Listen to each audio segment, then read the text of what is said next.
We have our own chili oil at the restaurant. We make it every week. So that's my face on it, actually. I am the Z-Daddy. This is the most narcissistic thing somebody has thought of. I didn't think of this, by the way. Andy Chuang did.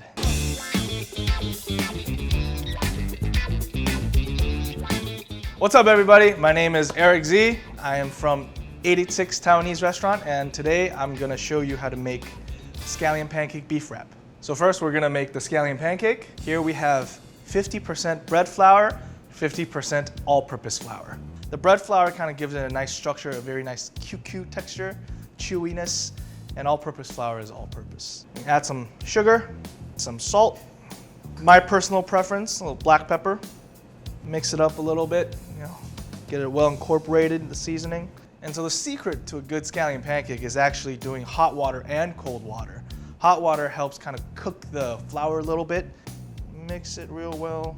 Well, the dough for scallion pancake is overhydrated, so don't be alarmed when it looks like it's super, super wet and sticking to my fingers. So once the hot water has been incorporated, we add in room temp water. As you can see, it's very wet, super sticky. Don't be alarmed. I've made this many times, and every time at this step, I question myself.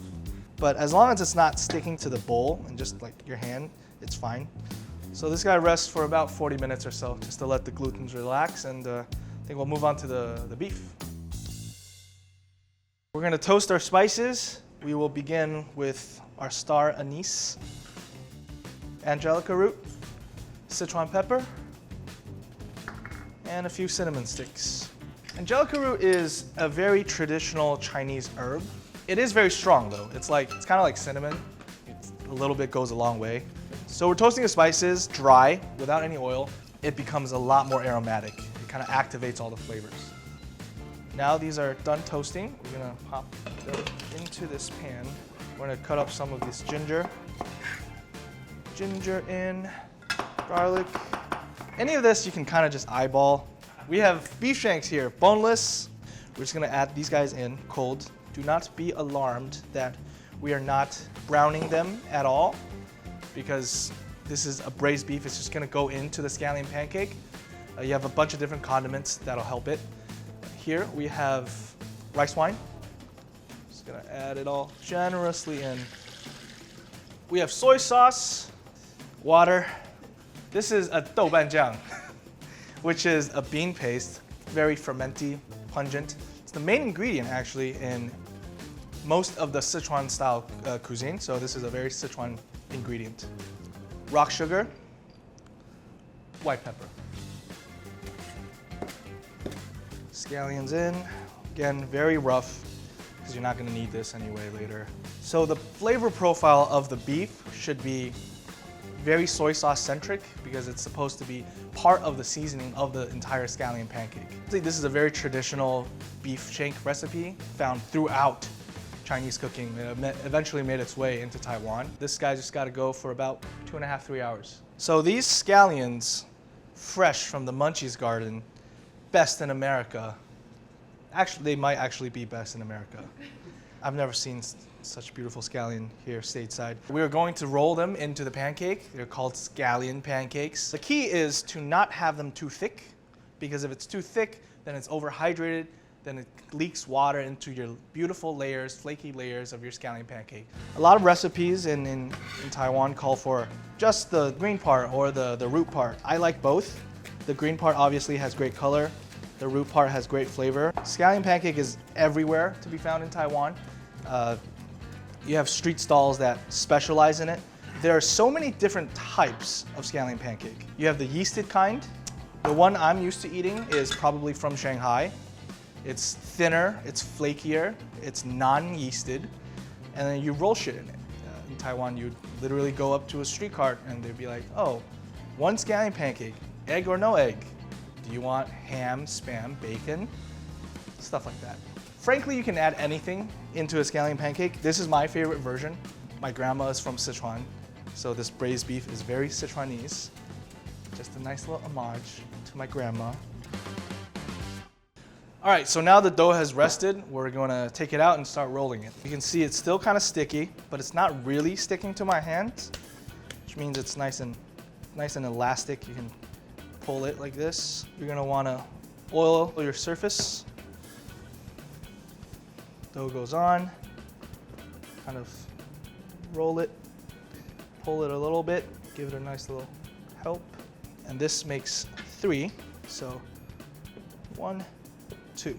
So just roll this guy out. If it springs back a little bit, don't worry about it. You don't have to be super even with it either because you're just trying to create the layers. All right, this is good enough for me. Here, we have lard. Lard, if you don't know, is fat from a pig. I rendered this myself at the restaurant. I don't understand why Americans have such a thing against lard. It's the most natural form of fat. It's better for you. It creates the best puff pastries. So I think lard should really make a comeback. Lard is always better, in my opinion. That's how it's done in Taiwan. So spread the lard evenly onto the pancake. And then we sprinkle a very generous amount of scallions. You want to also make sure that it's even, or else you'll get like dough bits. Those are never good. And here, what you want to do is roll this guy up as tight as you can so you don't leave out any of the scallions. Roll it up, up, up, up. Here we are. You'll see these two ends. Just kind of close it like this. And here, we're gonna roll it up. Again, twirl it up. So I like to do 1, 2, 3, and then 1, 2. Stack it together, and then press it down. This guy just needs to rest, and then it can be rolled out. So the cucumbers we're going to julienne, and it's for when we wrap it in with the beef. Gives it a nice crunch and refreshing flavor, because the scallion pancake is gonna be slightly oily on the greasier side, and this gives it that balance that everybody likes and needs. So the beef has been braising for about 3 hours. Take this guy out. So this guy is very hot. It's gonna be a little hard to chop. If you wanna be fancy, you can chill them. It's nice and tender. You can tell how tender it is.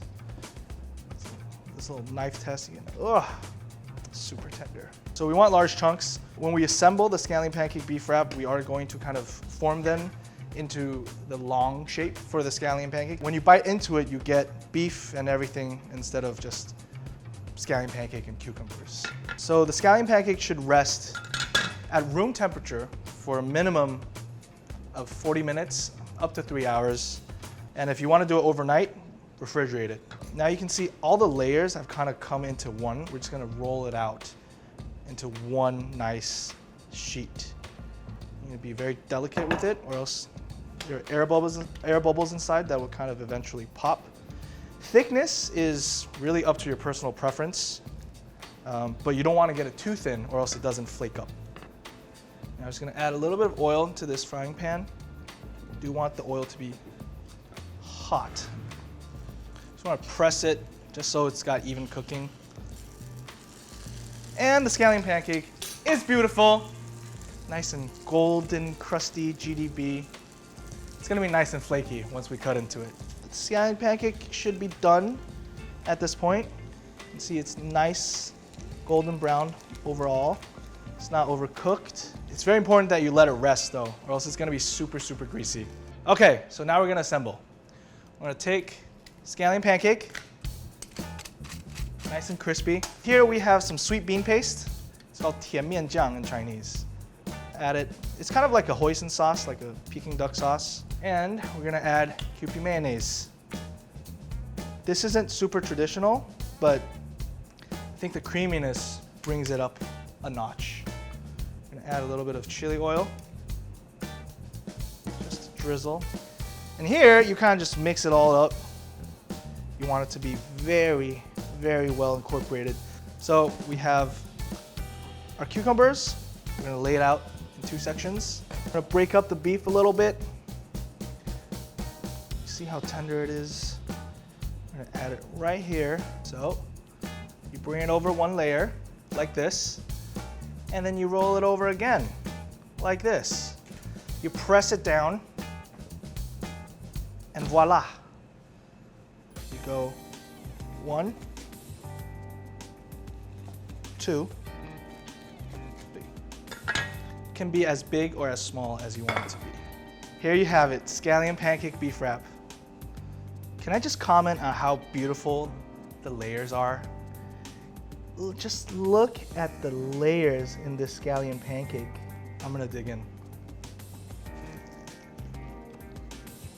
It's crunchy, it's crispy, flaky, spicy, and then you get that fresh crunch from the cucumbers. It's incredible. All right, that's my recipe for the scallion pancake beef wrap. If you'd like to know the recipe, click the link below. If you're too lazy, just come to 886, man.